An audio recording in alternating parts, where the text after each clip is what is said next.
Hello दोस्तों। कल सीतारामन जी ने यूनियन बजट 2025-26 प्रेजेंट किया था। उसमें डायरेक्ट टैक्सेस के कुछ प्रपोजल आए थे। उसमें उन्होंने कुछ रिलीफ अनाउंस की थी। उसके बारे में अब हम डिटेल में डिस्कशन करेंगे ताकि आप सभी को क्लैरिटी आए। डायरेक्ट टैक्स हाइलाइट्स में जो आपने देखा होगा, उन्होंने न्यू टैक्स रिजीम में टैक्स लिमिट्स के लिए चेंज किया है, लेकिन वो सिर्फ इंडिविजुअल टैक्स पेयर्स के लिए है और that is effective for next financial year, यानी कि असेसमेंट ईयर 26-27 के लिए वो एप्लीकेबल है। अब हम दोनों को कंपेयर करते हैं, पुराने और नए टैक्स रेट को। पुराना टैक्स रेट में 3 लाख तक कोई टैक्स नहीं था और 3 से 7 लाख तक 5%, 7 से 10 लाख तक 10%, 10 लाख से 12 लाख तक 15%, 12 लाख से 15 लाख तक 20% और 15 से ऊपर 30%।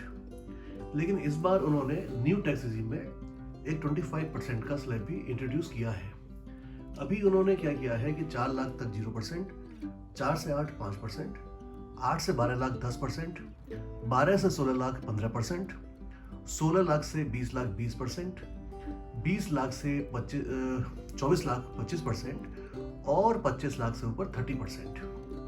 तो ये जो चेंजेस आए हैं ये सिर्फ न्यू टैक्स रिजीम में आए हैं।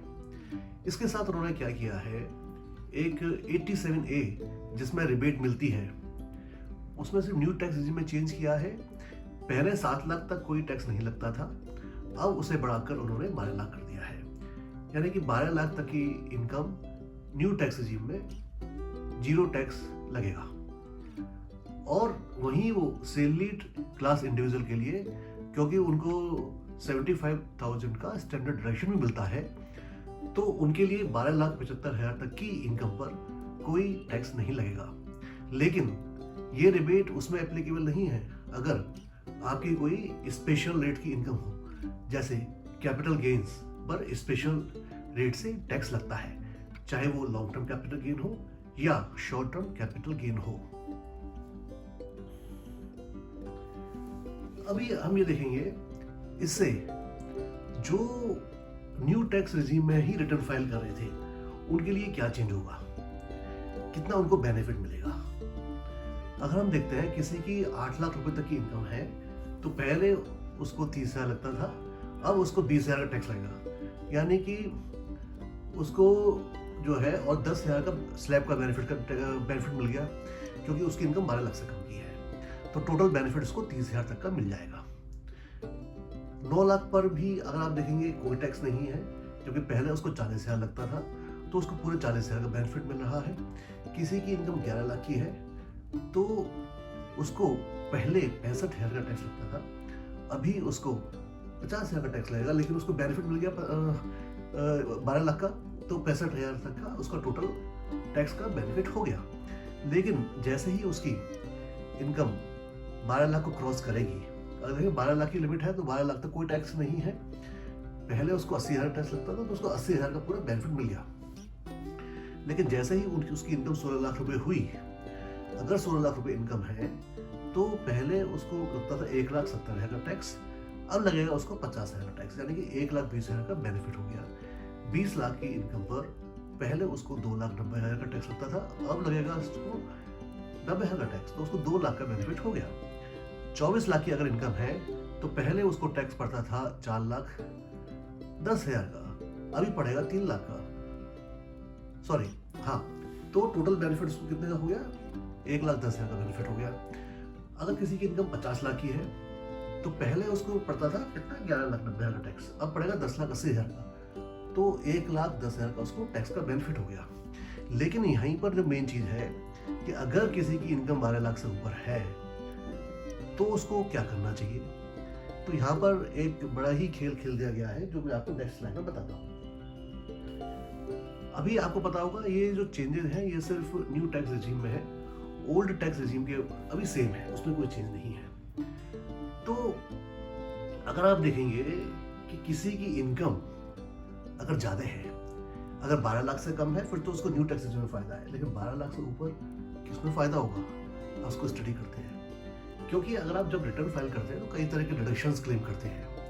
यहाँ पर हमने एज्यूम किया है आप interest on housing loan claim कर रहे हैं 2 लाख, ETC में जो 1.5 लाख की लिमिट है वो क्लेम कर रहे हैं, NPS में 50,000 की क्लेम कर रहे हैं, मेडिक्लेम 50,000 क्लेम कर रहे हैं, LTA 75,000 और जो स्टैंडर्ड डिडक्शन की लिमिट है 50,000 ओल्ड में, वो हम पूरा क्लेम कर रहे हैं। तो टोटल जो डिडक्शन हम क्लेम कर रहे हैं वो 5,75,000 के डिडक्शन हम क्लेम कर रहे हैं। अब मैं देखता हूँ कि किसमें, जिसकी इनकम ज्यादा है 12 लाख से, उसको किसमें ITR फाइल करने में फायदा होगा। फॉर एग्जाम्पल, अगर 12,75,000 की इनकम है और मैं 5,75,000 के डिडक्शन सारे क्लेम कर रहा हूँ, इसके अलावा मैं HRA का भी क्लेम कर रहा हूँ, तो टोटल टैक्स इनकम मेरी कितनी हो जाएगी? 3,18,000 की। ओल्ड टैक्स रिजीम में कितना टैक्स पड़ता था पहले? 3,375, अब पड़ेगा कुछ भी नहीं। अगर मैं 13 लाख रुपए की इनकम है मेरी और 5,75,000 के डिडक्शंस क्लेम करता हूँ, HRA 3,90,000 का है, टैक्स इनकम फिर मेरी कितनी हो जाएगी? 3,35,000 की।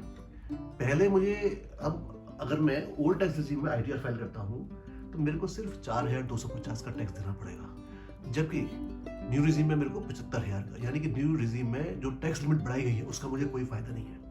अगर मैं 15 लाख की इनकम है और मैं 5,75,000 का डिडक्शन शो करता हूँ, HRA 4.5 लाख का दे देता हूँ, तो मेरी टैक्स इनकम कितनी है? 4,75,000 की। ओल्ड टैक्स रिजीम में अगर मैं ITR फाइल करूंगा तो मुझे 11,250 का टैक्स देना पड़ेगा, जबकि नई टैक्स रिजीम में ज्यादा है, यानी कि मेरा टैक्स बर्डन बढ़ जाएगा 1,05,000। अगर मेरी इनकम 20 लाख की है, डिडक्शंस में 5,75,000 के क्लेम करता हूँ, HRA 6 लाख का क्लेम करता हूँ, तो मेरी टैक्स इनकम कितनी हो गई? 8,25,000। और अंडर ओल्ड रिजीम में मेरे को कितना पे करना पड़ेगा? अगर मैं ओल्ड रिजीम में अपनी ITR फाइल करता हूँ, तो जो मैं इस साल भी करूंगा, तो 77,500, लेकिन न्यू रिजीम में कितना? 2 लाख रुपए। 24 लाख की अगर इनकम है अगर, तो मेरे को डिडक्शन कितना मिलेगा? 5,75,000। 7,20,000 का HRA है, टैक्सेबल इनकम कितनी है? 11,05,000। टैक्स अंडर ओल्ड रिजीम कितना? 1,44,000 और न्यू रिजीम में 3 लाख। यानी कि अगर मेरी इनकम 12 लाख से ज्यादा है और मैं सारे डिडक्शंस क्लेम करता हूं, तो न्यू टैक्स रिजीम में भी मुझे फायदा नहीं है, बल्कि मुझे नुकसान है। अभी तो इसमें हमने बाकी के डिडक्शंस लिए नहीं है। अगर कोई लेता है, जैसे interest on higher income, higher education, उसका भी डिडक्शन मिलता है, या पेरेंट्स का उसका मिलता है। इसके अलावा ATG वगैरह के डिडक्शन तो उसमें लिए नहीं गए हैं। अगर वो डिडक्शन भी ले लिए जाए तो फिर हमें तो पूरी सेविंग है, कोई टैक्स बनेगा ही नहीं उसमें। तो कहने का मतलब है कि नई स्लैब में ज्यादा इनकम वालों को कोई फायदा नहीं है। इसके बाद हम आते हैं जो अमेंडमेंट TDS में हुए हैं। इंटरेस्ट ऑन सिक्योरिटीज पहले 5,000 पे TDS पे कटता था, अब वो कटेगा 10,000 से ऊपर। Interest other than interest on securities, other than securities कौन सा हो गया? FD हो गया। इंटरेस्ट ऑन सिक्योरिटीज क्या हो गया? Debentures, bonds. तो FDs पर पहले 50,000 कटता था सीनियर सिटीजन के लिए, अब वो लिमिट डबल करके 1 लाख कर दी गई है। इसके अलावा अदर प्लेयर्स जैसे बैंक, कोऑपरेटिव सोसाइटी 40,000 की जगह उसको 50,000 कर दिया गया। 5,000 इन अदर केसेस 10,000 रुपये, पहले 5,000 रुपये नॉर्मल जो सिटीजन होते हैं उनका कटता था, अब नॉर्मल SSCs का 10,000 रुपये कटेगा। डिविडेंड पर 5,000 से 10,000 कर दी गई है लिमिट। म्यूचुअल फंड्स में अगर हमें मिलता है कोई इनकम, तो पहले 5,000 का था, अब 10,000 से ऊपर TDS कटेगा। इंश्योरेंस कमीशन पर 15,000 से बढ़ाकर 20,000 कर दिया गया है। Winning from lottery and crossword puzzle, पहले क्या था? एग्रीगेट अमाउंट 10,000 रुपये सिंगल फाइनेंशियल ईयर में, अब वो सिंगल ट्रांजेक्शन का कर दिया गया है। Income by way of commission, lottery tickets 15 से 20 कर दिया गया। कमीशन ऑफ ब्रोकरेज नॉर्मल 15 से 20,000। रेंट पर सबसे अच्छा बेनिफिट दिया गया, यानी कि 2,40,000 पर पहले TDS करता था, अब उसको बढ़ाकर 6 लाख पर ईयर कर दिया गया, यानी कि 50,000 रुपये per month. Fees for professional and technical services 30,000 से बढ़ाकर 50,000 कर दिया गया है। एनहांस कंपनसेशन कुछ मिलता है किसी को, तो 2.5 लाख से बढ़ाकर 5 लाख TDS की लिमिट कर दी गई है। इसके अलावा जो मेजर डायरेक्ट प्रपोजल है जो नॉर्मल इंसान को प्रभावित करते हैं, वो है जैसे कंपनी, LLP या एनी अदर पर्सन के टैक्स रेट में कोई भी चेंज नहीं किया गया है।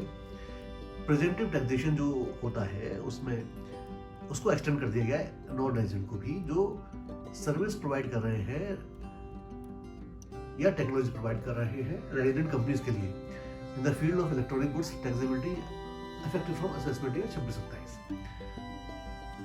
टाइम लिमिट अपडेटेड रिटर्न के लिए बढ़ा दी गई है। पहले ये 2 साल की थी, अब बढ़ा के इसको 4 साल कर दिया गया है। अब यूलिप में जो डिडक्शन मिलता था उसको कैपिटल गेन माना जाएगा, उसकी इनकम को असेसमेंट ईयर 26-27 से, और इक्विटी ओरिएंटेड कैपिटल गेन की तरह उसको टैक्स उसके ऊपर लिया जाएगा। 1/4/2025 से स्टार्टअप के लिए जो टाइम लिमिट था इनकॉर्पोरेशन के लिए वो 5 साल से बढ़ाकर उसे बढ़ा दिया गया है बेसिकली। तो आपने इसमें एक चीज नोट की गई होगी कि जो बार बार टैक्स लिमिट बढ़ाने की बात की गई थी वो टैक्स लिमिट उनके लिए फायदेमंद है जिनकी इनकम 12 लाख से कम है। 12 लाख से ऊपर अगर आप सारे डिडक्शन क्लेम कर रहे हैं तो आपको कोई फायदा नहीं है न्यू टैक्स रिजीम में। ओल्ड टैक्स रिजीम में आपका टैक्स कम है as compare to new tax regime. इसके बारे में कोई भी आपको क्वेश्चन हो या कोई भी क्लैरिफिकेशन हो, आप मुझे कॉल करके पूछ सकते हैं। धन्यवाद।